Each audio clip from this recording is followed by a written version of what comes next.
বছরের প্রথম ৫ মাসে রেকর্ড সংখ্যক মৃত্যু হয়েছে ডেঙ্গুতে। এবছর পরিস্থিতি আরও অবনতি হতে পারে বলে শঙ্কা প্রকাশ করেছেন জনস্বাস্থ্যবিদরা।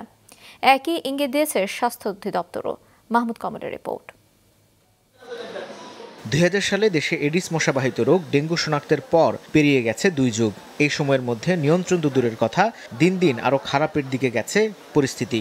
স্বাস্থ্য অধিদপ্তরের হিসেব বলছে, এবছর প্রথম ৫ মাসে ডেঙ্গুতে হাসপাতালে ভর্তি ও মৃত্যু ছাড়িয়েছে অতীতের সব রেকর্ড। এ পর্যন্ত হাসপাতালে ভর্তি ছাড়িয়েছে ২৫০০ আর মৃত্যু ৩৩ জন। এই মৃত্যু গেল বছরের হিসেবেও ২.৫ গুণ বেশি। ২০২৩ সালে হাসপাতালে ভর্তি রোগী ছাড়ায় ৩ লাখ ও মৃত্যু ছাড়ায় ১৭০০, যা এ যাবৎকালে এক বছরের সর্বোচ্চ।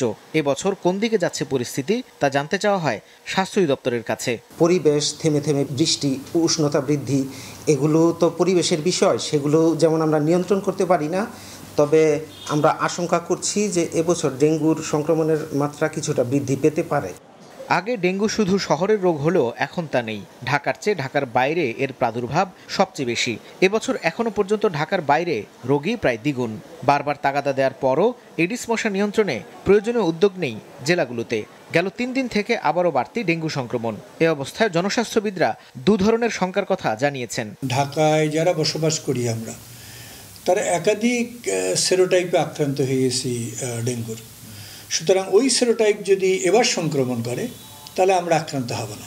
যেমন রাজধানীতে এখন যারা আক্রান্ত হবে তাদের মৃত্যু হওয়ার ঝুঁকিটা বেশি, কারণ আগে যদি আক্রান্ত হয়ে থাকে তার যে অ্যান্টিবডিটা থাকবে, আর এখন যেটা সংক্রমণ হবে এটা অ্যান্টিজেন অ্যান্টিবডি রিয়াকশন হয়ে মারাত্মক ডেঙ্গু হতে পারে, multi organ failure, shock syndrome, এগুলো। কিন্তু ঢাকার বাইরে যে ঘটনাটা, তো এটাকে আমরা বলছি এখন মোটামুটি ভার্জিন পপুলেশন টু ডেঙ্গু, অর্থাৎ ডেঙ্গু এই পপুলেশনের হয়নি।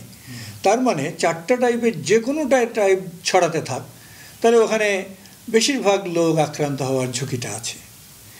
এবং এই ঝুঁকিটা হয়তো আগামী 20-22 বছর, ঢাকায় যেরকম আমরা 22-23 বছর ডেঙ্গুকে নিয়ে একটা ঝামেলার মধ্যে আছি, মনে হচ্ছে আমাদের রাজধানীর বাইরের যে জেলাগুলো সেগুলো পতিত হলো আগামী অনেক দিনের জন্য ডেঙ্গু সমস্যা মোকাবেলার।